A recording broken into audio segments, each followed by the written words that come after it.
All right, thank you so much for staying with Daybreak. We're still talking about youth and business, and there's a 1.3 billion shilling project funded by World Bank and the government that is targeting youth and different spheres of the business. While they say they've selected 750, we're trying to see if it's going to be pushed into more because they had more than 12,000 applications. And let's bring in Samuel Garanjo on this. He's the CEO MSME Alliance of Kenya. Sam, what do you think then now, going forward, are the issues that need to be addressed? Because you mentioned earlier on that the 750 is a small number based on the number of people who actually need assistance. But as the CEO there, what would you want the government to do going forward? Because some people say that they are at least trying to do something. Yes, Trevor. Yes, Trevor. The government is saying it's trying to do something, and I think the national coordinator said this is a pilot project. But having said that, I think we have a bigger issue in terms of unemployment in Kenya, and which cannot be solved basically by a small project as they have initiated. I think they should bring on board all the stakeholders. And I think one of the callers said, how can you get to the ward level? At the ward level, that means that they are working together with county governments to make sure that they collect data of young people who have not been able, who are in business, and they want to expand their businesses. Because ideally, ideally when I'm listening to the national coordinator and one of the beneficiaries there, I think, is it a startup? Are they helping startups? If they're helping startups, it's very difficult to start a business in Kenya and sustain it for the next 5 years. So do they have the resilience? Does the government have the resilience of making sure that they are working with that person for the next 5 years? Because we are heavily taxed as a country and as businesses, and I think the government should be able to come up with tax policies which support the small medium entrepreneurs and also startups. So I'm looking at a wider range of reach out, whereby we have many people who cannot be able to access that fund based, number one, based maybe of their location. So if you are saying you are in Lokichogi, if you are saying like you are in Pokot, if you are saying you're in Nakuru, Nairobi, I don't think that the government has been able to reach out to all those people. Number two, dissemination of information of that project, I think was poorly done, because ideally, I think I came to hear about that maybe this year, and they started, I think, 2019. So the sensitization of such a project, when you're talking about small medium entrepreneurs, should be done the way like we are doing Corona, because this is the backbone of the economy. We should make sure that they get that information from the boardroom to the ward level, and they reach out to a wider number of people. The appetite of young people or businesses accessing the funds is too high. And so reaching out to 750 people, that's a very insignificant number. So I think the government should be able to come up with a bigger, because the government has the muscles, it has the finances, it has the networking, it has the stakeholders who they can be able to sit down together and come up with a more structured way of doing that. And having said that, lastly, let me say this. We have young people who are in business today. We have the boda people. We have people even the mkokoteni, the trolley people. We have the hawkers, young people, 19 years, 20 years, who need, a boost of such kind of grants. So how is the government, how is the government stepping in to be able to facilitate these people? Because these are people who have already gotten their niche in terms of in the SME, circles. So they are already in the business or machinally, they are doing their stuff. So those people, are they facilitated by the government? These are grants. How can they get? So as I'm talking as one of the leaders of SME, hata ule mama mboga wa huko chini, because there's young ladies wameanza kuuza hizo vitu huko chini mashinani. How are they going to get that fund?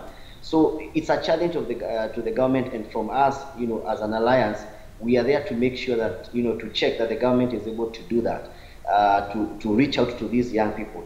And the taxation in Kenya is too high for these young people to sustain their business in the next 5 years. All right. Evelyn, just because you're one of the people who won, it doesn't mean that this benefit doesn't cascade to other youths in the lineup, including the Mama Mboga that Sam is talking about, right? Yes. So what is the strategy to ensure that it actually gets there?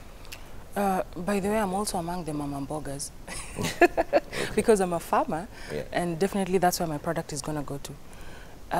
So one of the things that I understand the strategy is all of us have to employ youth as a, as a target. As a condition. As a condition of this, or the aim one of the impacts is just to employ youth. And that resonates very well with my organization because we really work with young people on that.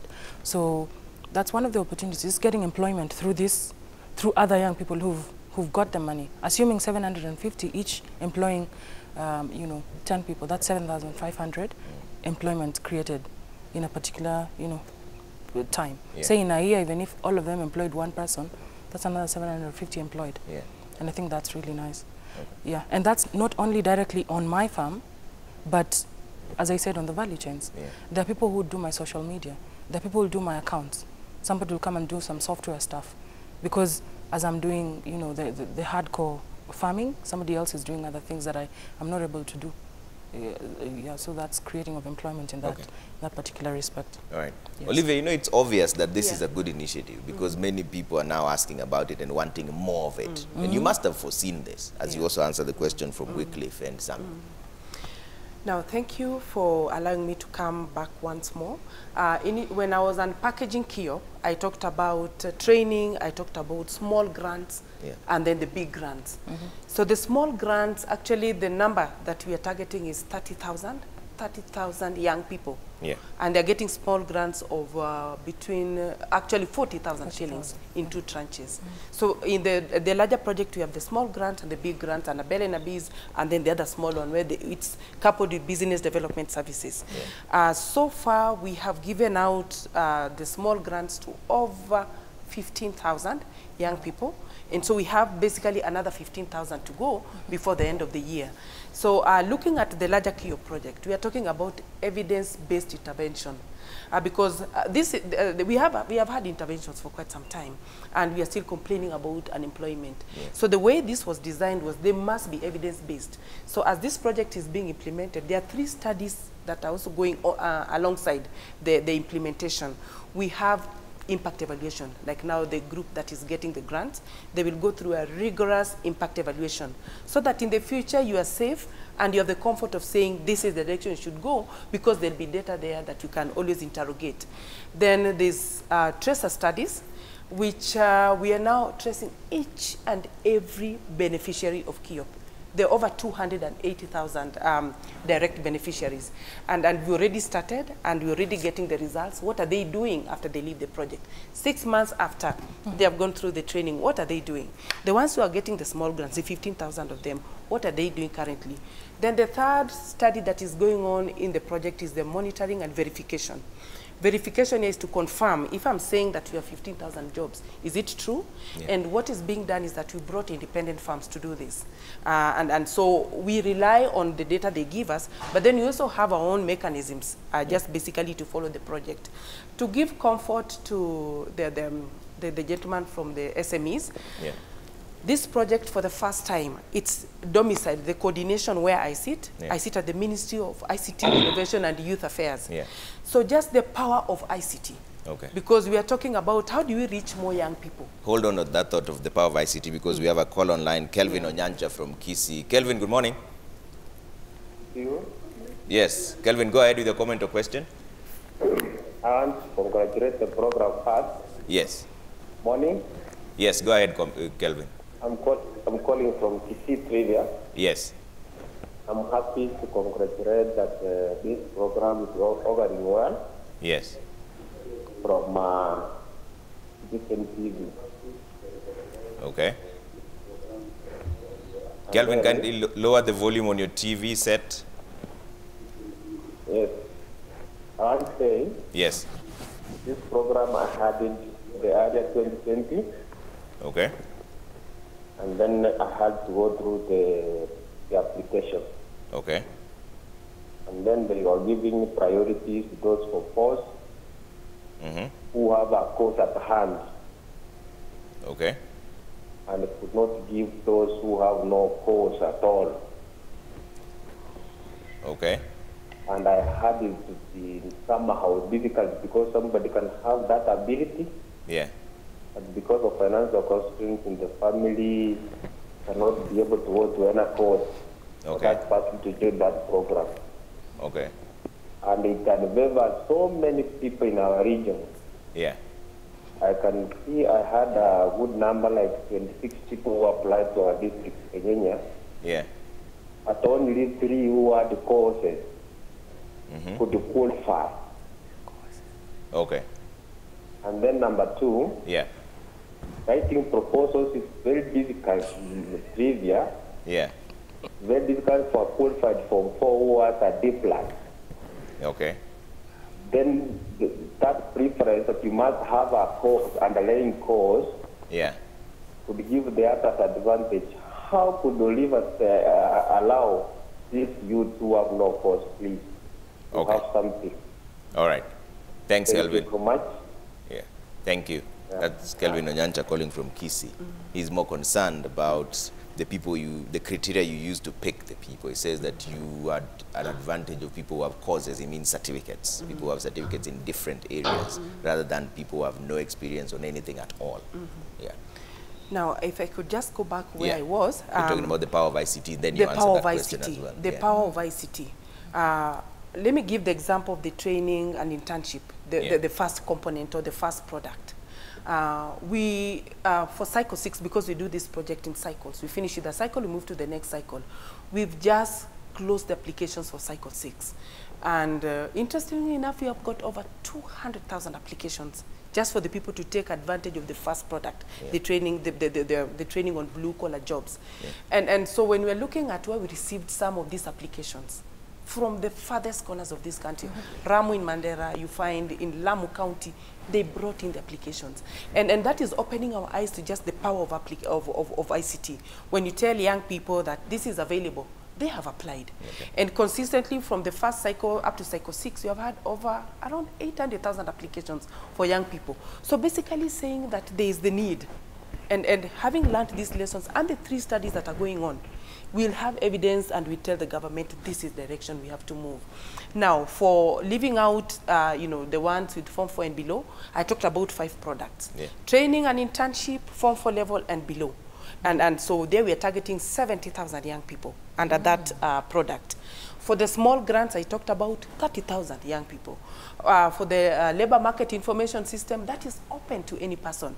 And it's even going beyond even the youth bracket, even a parent, in terms of knowing the labor outlooks and the job prospects out there. A parent can also be able to log in and see what is good for their child to study instead of just taking them to a particular course. So everything has been planned in such a way that KIOP is actually like a one-stop shop model.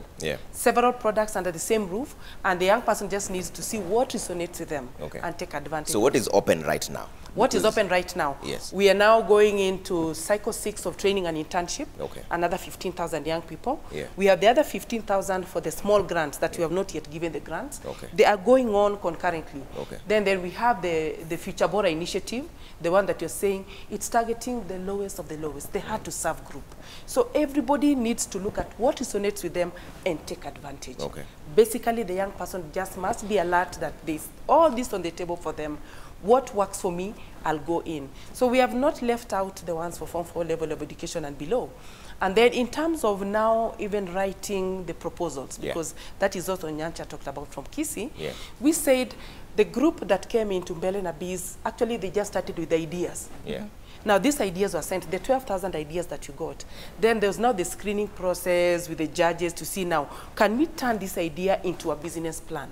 So, of course, now they looked at the viable among the ones that were sent in, and we had almost around 5,000 of them that could now be turned into business plans.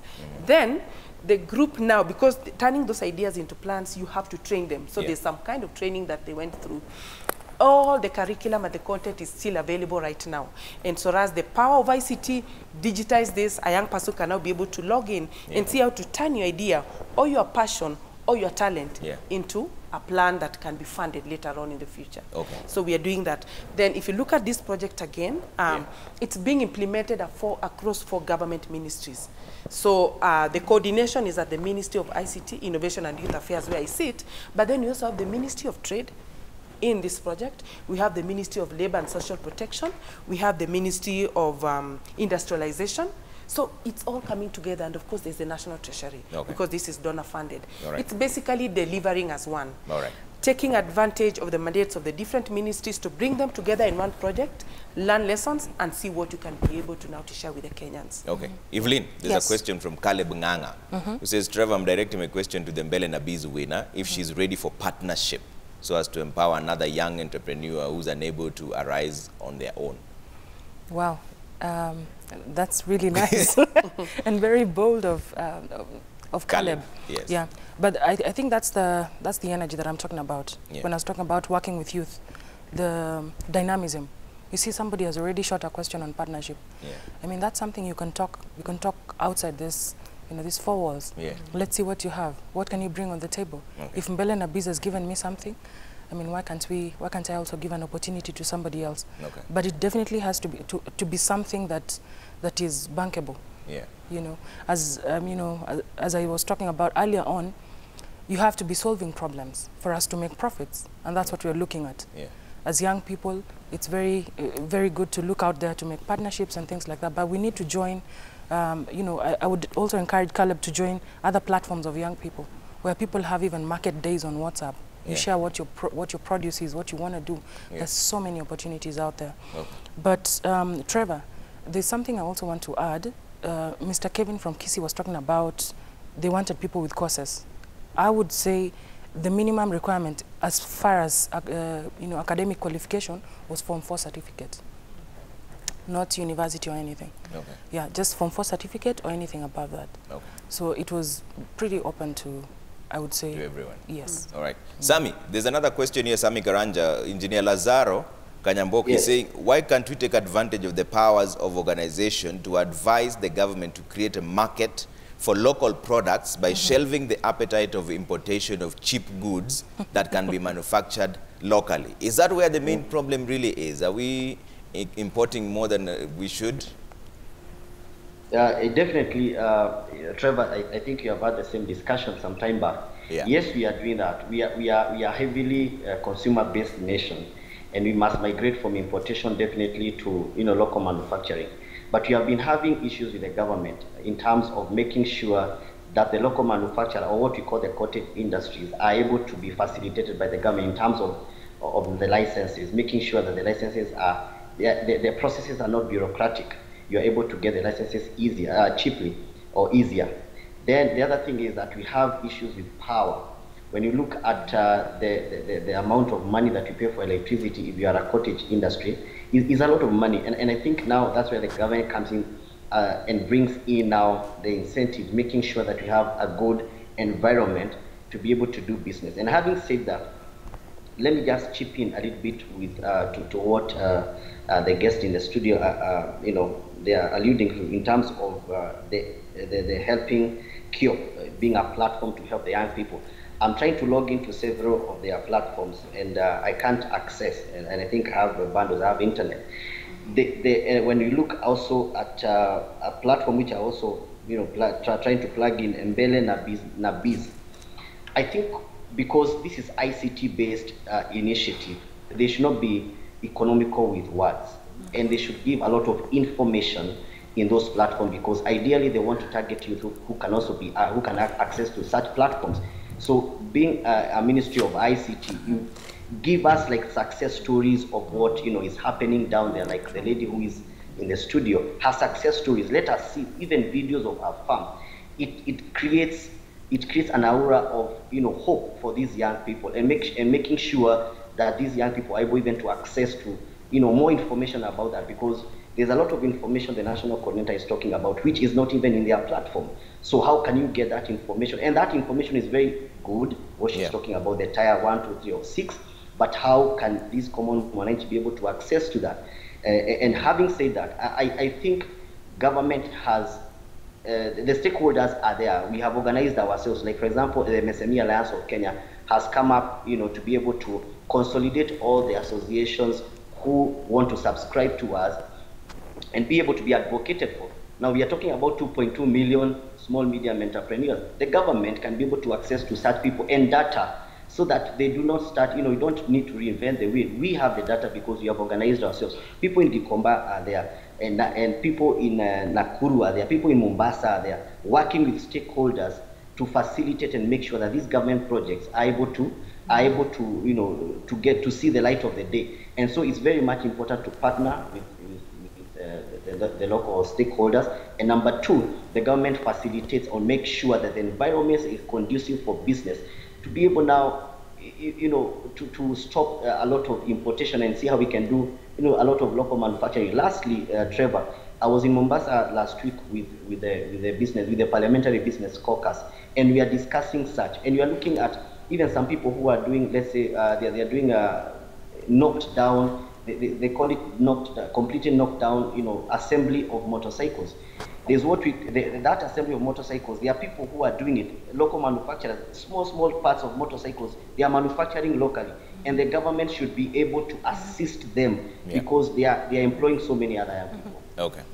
Olivia, this I've seen before. Usually when people come to this show and you give a website or a conversation, it tends to crash because of the sheer numbers that go there right there and then. So you've had the concerns from some in there. Yes. Yeah. So what we have done, and since we started getting, actually, especially the numbers during application, you know, getting 200,000 applications at any one time. Yeah. So you have different platforms where there's one wants just information, somebody wants to apply. We are using the same to just pay, you know, this group here. And so we're just looking at so many people logging in at any one time. We noted that, and so what we have done is just, you know, expand the bandwidth. Right now, the government has done that, has expanded the bandwidth, especially for this key, like now this project. But then we now have brought a backup to, especially for the KEOP system, kyp.go.ke, so that at any one time we are able to manage, you know, just the traffic that is coming in. And we want to improve as much as possible. I like that his, you know, the suggestion that we try to reach as many people as possible. Of course, we are listening. It's very, very key, because we cannot have such a project if we don't have the target group. They don't know what's going on. So those are some of the key lessons that you are learning as you're moving on, open to suggestions on how to improve further. But then on the issue of, you know, the manufacturing and all that, remember manufacturing is one of the pillars of the Big Four agenda. And then in terms of ease of doing business, I think the government has changed, the e-government. You can get your driving license, you can register your business. Some of these processes have been shortened through basically digitization and just taking up the IT. So anything that is now coming out and you know, some more suggestions, we are willing and we are ready to listen and seeing how we can be able to be there to serve the Kenyan public. Very, very willing and very ready.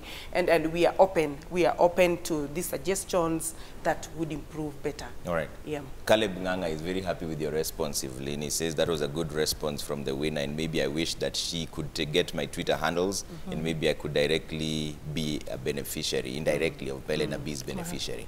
And congratulations to her. So I will leave that to you to take it up and see whether what he offers is good. So then there's Kolo. Kolo says, so when is the next award or application scheduled?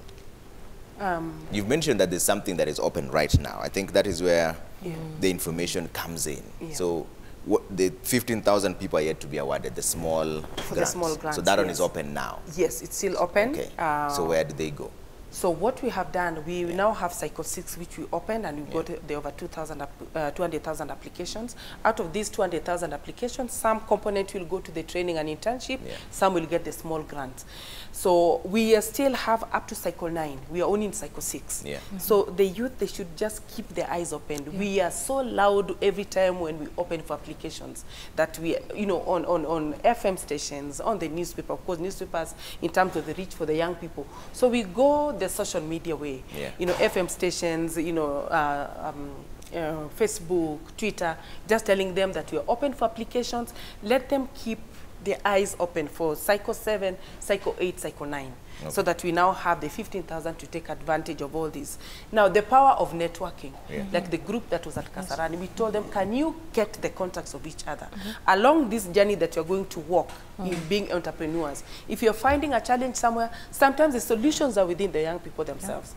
Maybe even marketing your produce, coming together and then like marketing like in a group, There's the power of networking, the power of IT. The power of IT. Yeah. We are pushing the youth toward that direction. Okay. Let them take advantage of what is available, network, communicate regularly, try to find solutions. Sometimes they have the solutions. Yeah. For us, we just come up with the ideas. They can, because of being innovative, they can even improve on the ideas that we have. Yeah. Yes. Evelyn, being a part of this, what gaps do you see in terms of, there's something we call backward integration. So fine, you have your produce coming out. Who do you sell them to? Who do you give them in terms of sales? And how do you then get the logistical aspect of it? Is this now on you, or do you wish that the government would also try and come in? And that includes even the cost of electricity and things like that, something that Sami Karanja was alluding to. Yeah. You know, Trevor, you're just, you're talking exactly the pain points that we are all thinking about as young entrepreneurs. But I would also say we had a training on that, on marketing. It was an e-training because of the COVID-19. It was in 2020 last year. So they trained us on the market. How do you brand your products? How do you sell them? How do you get your clients? How do you even know how many clients per line? For example, if I'm selling tomatoes, I could be selling to a school, I could be selling in the market or wherever. So how do I even quantify all that? Yeah. So the question now is, on that kind of space, which kind of support do I want? Definitely, would really want the government to continue supporting us. If that is something that you know, can be done, would really be happy about. Because number one, I'll talk about two main issues that young people would face if you're in business. Number one, definitely it's funding. Say, KEOP has given us the funding in partnership with World Bank. And then we have number two is the produce now, the one you're talking about. How do we get our produce out there? I would say one of the biggest solutions would be private sector engagement. I don't know how, but all of us are in different sectors in this KEOP. There are people in agribusiness. Some are, interestingly, I even spoke to a lady who's doing training house helps and even giving them life skills. You see, that's another, you know, another sector, social. Somebody's doing IT stuff. So sectorally, maybe we could, you know, we could get some, you know, open information in terms of private sector where we can sell our produce to. Okay. I don't know if it's an app that can be created where all of us just share what we do in that app, and then like an aggregation app, a market aggregation app. That's actually a very good idea. Yeah. I'm sure there's some young people already thinking of proposals around that. Of giving, or maybe I'll propose to KEOP that. Yeah. And also, you know, Sami, let me bring you back on this. You know, I hear something here. I think there's a lack of coordinated and concerted efforts in bringing these things together, because this is KEOP trying to come up with a 1.3 billion venture. KNCCI had another 3 billion shillings just for MSMEs as well. And you are also there. How come you don't have this concerted effort to ensure that somehow there's a lot of fruition? You say that this is a drop in the ocean, but if you all coordinate this, then we might see some impact on the young people who you say many of them are still wallowing in poverty. Sami? Yes, Trevor, and I think that is a weakness with the government. The government comes with an initiative from, let's say, a ministry or one of the departments in the Ministry of Trade and Industrialization, and it's a good idea. Then they put it there, then they launch it.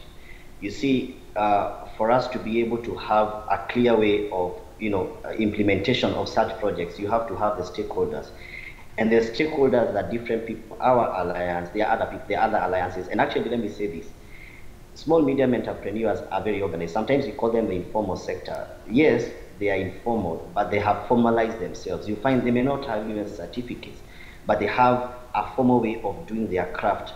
You know, people in different sectors, go to the Boda people, go to Mama Mbogas, go to Marikiti. They have their own, you know, regulations that they are able to run their businesses. Even their own financial sector down there, a financial system that sustains them, you know, in some of these difficult economic times. Let me say this, Trevor. You find that the government is not able to coordinate all these people, and you find that one ministry has been tasked to do all that. So the fusion, like I was saying, the synergy is not felt. And so, like the lady who is one of the beneficiaries, she's doing agribusiness. The government, you know, should be able to link her with many other institutions or alliances or even platforms that are able, to purchase her goods, because obviously when you look to agribusiness is a front whereby there's a lot of, appetite of such products, but she doesn't have, that platform. And the platforms are there. We have associations, we have institutions, we have agribusiness platforms where she can be able to sell that. Okay. Now, this is the way forward. Yeah. The government should be able to come up, with structures whereby they involve all the people, as many people as possible who are in that space. Come up with ideas before even you start a project. Get those ideas from the stakeholders before you implement them, and heavily involve the stakeholders. Because if you're a civil servant, sometimes you may allude that you're having an impact based on maybe a number of people who have come for that seminar, 5 or 10 people have come for that seminar. Lakini huko mashinani vitu ni different. So it's very, very important for you to be able to facilitate many other, organized into your role to make sure that you push these agendas forward. Because government has very good policies, government has very good initiatives, but they don't see the light of the day. Okay. Let me bring in Timina from Nairobi. Timina, good morning. Morning. First of all, I want to thank Kiro and to congratulate the lady for actually managing to go through the process. Yeah. So I'm a medical student actually, and by the time this was starting, my headspace was at finishing medical school, becoming a doctor. But because of pandemic and that time, that's now when I actually got into the headspace of starting a business, trying to use tech and healthcare, like medicine knowledge in like reaching out to people. So I guess I missed the opportunity. So my question is there like a platform, like a Telegram group or an app from KEOP that will make sure, will give me reminders so that I don't miss the next Mbele na Bees competition or the next thing that they have, the next product that they have. All right. Thanks, Timina. This issue of an app is coming up so many times, yeah? I mean, the young people want a convenient way that if there's an update, if you're opening the next set of applications, they should know on their phones without necessarily going through the dailies. What is the plan to ensure that people know this when it happens again? Very interesting, Trevor, because immediately after the 750 awards were given out, right now we have around 4 proposals on our table. They just came immediately, but now we are already seeing an opportunity here. And the young people are very innovative. Somebody watched this and said, we need this. So we have 4 proposals. This is the Minister of ICT. We are going now to just look at the proposals and see what can be turned just from being a proposal into something that really works out. Because we do listen. That is our responsibility to the young people. We do listen. Now, if I could basically tell you who is in this project, because I said there were 4 government ministries delivering as one. We have the Micro and Small Enterprises Authority. Actually, they're the ones who are giving the small grants because they have been in this long enough and they know, and they've been doing this for quite some time. So the gentleman from SME possibly get in touch with the Micro and Small Enterprises Authority. They've been brought in because we didn't want to reinvent the wheel in this project, that the Ministry of Youth starts giving grants. That is not our responsibility. Micro and Small Enterprises Authority. On the training, that product, it's the National Industrial Training Authority. Because they've been training for a long time, have got a long history, so they're part of the project. And of course now this is a youth project, and that's why it's domiciled under the Ministry of ICT, Innovation and Youth Affairs. Basically just bringing all these ideas from government and delivering as one. And of course the studies, they are very, very key. Because you have had interventions, but the youth are still saying they have no jobs. It's one of the biggest issues in this country right now, unemployment. We have a very wide youth population. They're out there. The jobs are not being churned as fast as the youth are leaving institutions, some of them who are dropping along the way. So it really needs to bring everybody together to really think deeply. And that's why this is just one of the interventions where we're bringing everything under the same roof. If you have not gone far, do this. If you have ideas, very good ideas, you're innovative, go for Mbele na Bees. If you just want information about the jobs, and the labor market information is looking at jobs globally, regionally, and nationally, a young person can be able to log in. Still the power of IT. Let them just log in and see what's available for them. We are not limiting them to just this country. Let them look at what resonates with them. Now, the young lady from Timina, the Nairobi university graduate who wanted to come in and into Mbele na Biz, we have done a proposal because for this project we are looking at, this is a social protection project.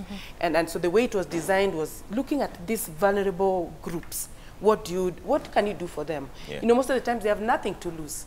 You know, they can do anything. How can they be brought back and think that they actually belong? When you're reaching out, by the street youth have done very well in this project.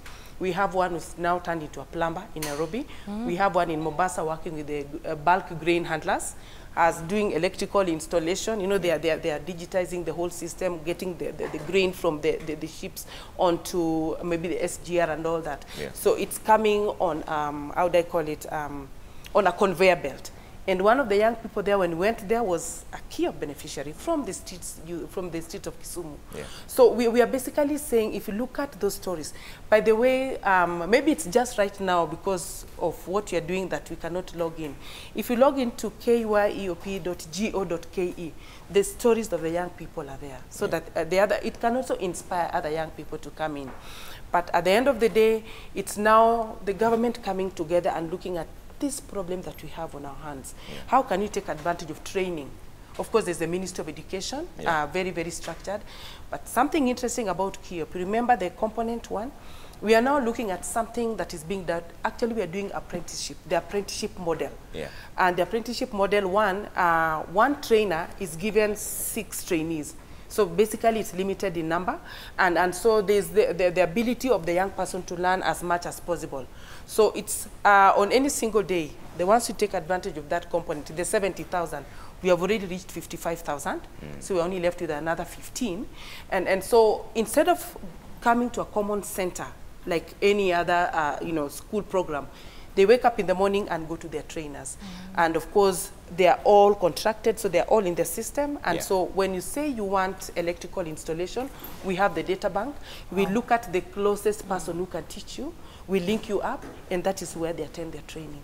So on any single day, the 55,000 go to different trainers so that they can be able to learn hairdressing and beauty therapy. They are doing electrical installation. They are doing plumbing. They are doing painting. There's a young man who was doing, just interior decor because the person who he was taken to is doing interior decor. They are doing landscaping, flowers. It's unimaginable. We are looking at how to call it, metal work and all that. It's available for them out. It's diverse. Okay, let's see what you're saying here on Twitter, and a lot of feedback coming through. Let's bring them up and see. Jacob Abere says, good opportunity initiative. My challenge to the initiators is how are we making it easy to those class 8 dropouts or Form 4 dropouts who are already semi or skilled in technical courses to reach out to those funds, knowing majority don't know how to make a project proposal. Yes, this issue of project proposals and writing, maybe just a quick response on that, Olivia. Now, what we did, the group that came in with ideas, we turned the ideas into business plans and proposals. So the whole curriculum that was used is still available. So because we want to reach as many young people as possible, digitize it. Let the young person also be able to just go through. Because what we've done with this project is we prepare training materials, even short videos that can take you through. And so any young person can be able to do that. AGPO. All along, AGPO has been done in a particular way. You get the form and all that. Within this project, we are also now doing how to train young people on digital, how to take advantage of AGPO digitally. We've already come up with a training program, and so they can just log in. Actually, let them just go to kyeop.go.ke. They'll be able to know when it's available so that they can also take advantage, because they keep on saying that this is not meant for us. Let the youth wake up. The information is out there for them. Now, for the ones for the Form 4, they're talking about the ones Form 4 and below, how to make a proposal. The syllabus is already there. The ones that was used for the Mbele na Biz team. Possibly maybe just simplifying it further so that any young person can be able to take advantage. Some of what we've developed in the project, they can even access even just through, not even necessarily even the smartphone. Like the trainers who are now training the young people, they're doing SMS rostering. If I'm attending class and Evelyn is my teacher, she must account for my attending class. And so they're just using the normal phone, the Mlika Mwizi, to just do SMS to confirm that she has attended class. So there's still that development with the MIS team on how to make it as simple as possible. Not looking at the kind of phone that a young person has. All right. Yeah. Let's bring up the other feedbacks that's coming through. Njenga Wakungu says the government shouldn't only be concentrating the growth of business and lifting individuals in biz to youth only. There should be a trade fund for all who are in business. That youth business package should be extended and broadened to absorb even those who want to start exports, all right? Let's see, Governor 254 says there's so many opportunities in the business today, but the problem, especially with graduates, is they're selective and have egos in selecting businesses. Get your hands dirty, but at the end of the day, you shall have money. That's true. Okay? Faustin Joroge says that it is an unfortunate statement that young people expect everything. This country has let down young people tremendously, and it is a bit too convenient that this KOP is being promoted right now, 1 year to elections. It might just be a ploy to target young voters. This you can respond to. Yes, KOP has been there from 2016. Yeah. So we actually were coming to the tail end of the project. So it's so not it's only Faustin who has heard about it now. He's just heard about it now. And that's why I told them, let the young people go out and find out what's available. Yeah. If I can get a young person from Turkana County, if you look at even Kakuma, Lokitang, because when we now visit our young people, you go to Lokitang and you go to Kalokol, you know, the lakeside part of Turkana. From Lodwar to Kalokol is not a short distance. Elias Springs, where Elias Springs is, you know, you go through so much and then you find a young person and a KIOP. So what you're saying is this KIOP has been there from 2016. We started off in 2017. Of course, the planning process, putting a system in place to manage the numbers that are coming in, to track each young person who comes into the project as a unique identifier. And so we follow them through the project. Are they dropping off? Why did they drop off? Because even the ones who drop off, we ask them why they dropped off. So to improve further. So we've been there for basically the last 1.5 years. So it's not new. I'd like to know your social media handles in just a bit so that people can follow, and also when there's any announcement, I believe that is where it will start, right? Let's see. I'll come to you for closing remarks. Kolo Mstaff says, by the time I was seeing this, Googling about Belena Bees, it was January, and I realized that the program was way before August, September. I have a very brilliant project which will give employment to not less than 6 youths. If I would have known of the program, I'd have been a winner. When is the next award? And you've mentioned that you will announce this, So what happened is KIOP itself is a project. And a project has a timeline. This one was 5 years. Now, I am looking at the lessons learned, and that's why we were challenging the 750. Do something with what you have given you. Our moving forward will be determined by this, because if, for example, the impact evaluation says that nothing good came out of it, then I'm not seeing now us coming in to still fund this. So the challenge is with the 750. Put that money into good use. But then most of the projects in the governments somehow later on become programs. Why wouldn't KIOP become one? It's basically delivering on the 5 products. At the end of it all, if this is done well, it's being taken up as a program. I'll come to you to give us the Twitter handles and the Facebook handles in just a bit, and how people can ensure that they reach out so that we don't have those instances where people are hearing this for the first time online. But let's take closing remarks. I'll start with Sammy. What are your closing remarks? Then I'll come to Evelyn, and then I'll come to you. Sammy. Yes, Trevor. I'm just listening to the national coordinator, and I'm wondering if the project started in 2016, 2017, then you have only reached to 750 people, and you have dispensed that money. I think 1.something billion shillings. Surely that impact, from my assessment here, is not felt. And the reason why I'm saying that, I've crisscrossed this country. Nairobi is our base. We have gone to Isiolo, Kisumu. Where is that information?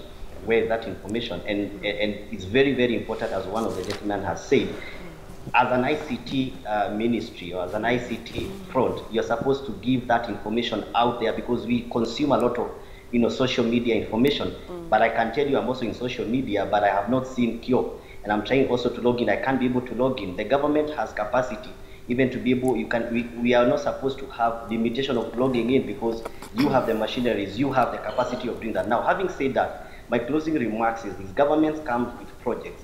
which they do not, they don't involve the private sector. So who is your private sector partner? Because I'm looking at all these are government agencies which are trying to implement projects to impact SMEs in Kenya, but I'm not seeing any partner from the SME private sector front. So how are you going to succeed? Because let me say this: when you're in your office and you are implementing that, you should have partners on the ground. Where are the chamber? The chamber are not there. The alliance is not there. You know, our alliance plus many other initiatives, many other organized groups which have impact in this country to be able to facilitate and make sure that that project has a lot of impact. So from my end, I think you should be able to reach out widely to so many people who are in that front and be so that you can have the impact that you want. All right, thanks, Sammy.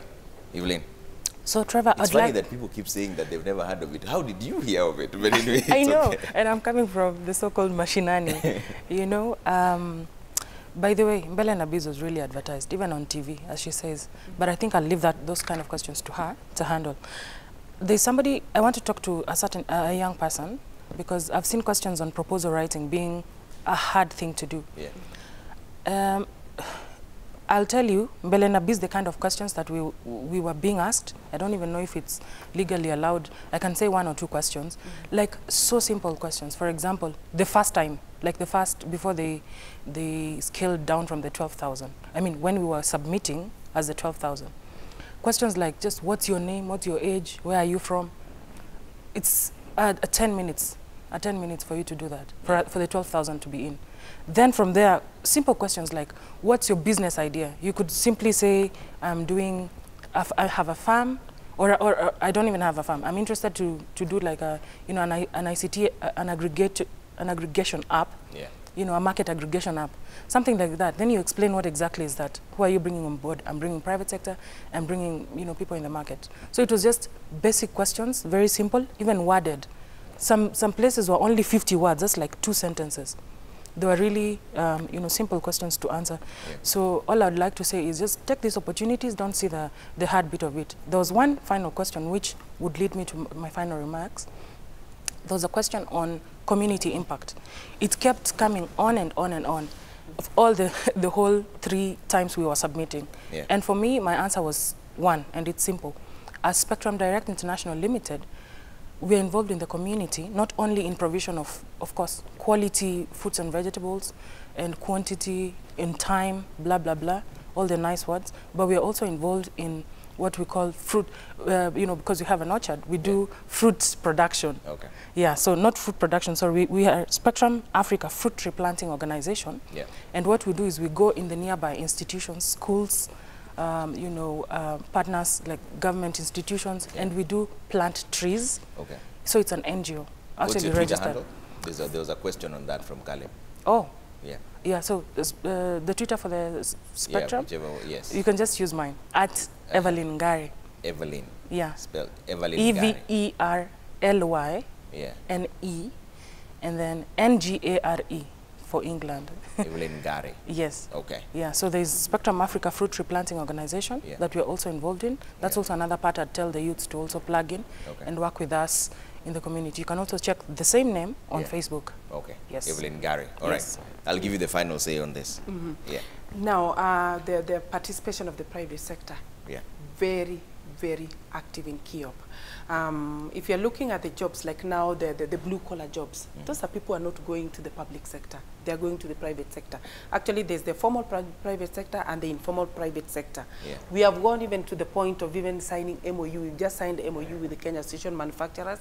We are bringing the private sector on board. KEBS has been part and parcel of this project from the word go. Yeah. So we are looking at, we saw that was a stakeholder that would not leave behind. Under the Micro and Small Enterprises Authority, they have the Juakali Association, they are all there. So that's why when we are looking at who will take up these young people that you're training, they are heading into the private sector, and we have people who are basically paving the way to get in. So the private sector is very part and parcel of this project. Okay. We engage them right at the design stage so that they walk with us through this journey. All right. Then we are active on social media. The Twitter handles? Yeah, at Kiop_Kenya. Kiop. KYEOP. KYEOP. KYEOP. Yeah. So we are very, very active. _ Kenya. Yes. Okay. So you can start off with a Facebook, Yeah. KYEOP.geo.ke. Yeah. So if you just log into KYEOP, you all get all our Twitter handles, yeah. our social media handles, and you pick what you want to. Okay. Because sometimes, like the young people, they do a lot of tweeting, and they're telling us, I'm having a challenge here, and there's a whole team. The way this project has been designed, we wanted to ensure that we get to hear about the young people. We even have a toll-free line where they can call. If they don't have the airtime on the other side, they can call us. It's manned by 2 people on any single day. We have the social media team that basically responds to some of the issues the young people are asking. Okay. It was important in the design right. to have that for them. All right. Yeah. Thank you so much for making time. Olivia Uko, National Project Coordinator, Kenya Youth Employment and Opportunities Project. They call it KYEOP. Evelyn Gare, entrepreneur, and Wayne Ambele Nabiz, agribusiness. She's just given you a Twitter handle so you can follow as well. Samuel Garanja, CEO, MSME Alliance of Kenya. And Raymond Ochieng was joining us from Isiolo, is the Secretary of Youth Affairs, Ministry of ICT, Innovation and Youth Affairs. Thank you so much for making time. We'll try and ensure that we have solutions for you also during this process, yeah? And right now, we're taking a quick break here. My name is Trevor Mbija. Always a pleasure having you with us. Next up is DJ GG. He's actually already in the building, all masked up because COVID is still here, but he's with us, all right? That coming up in just a bit.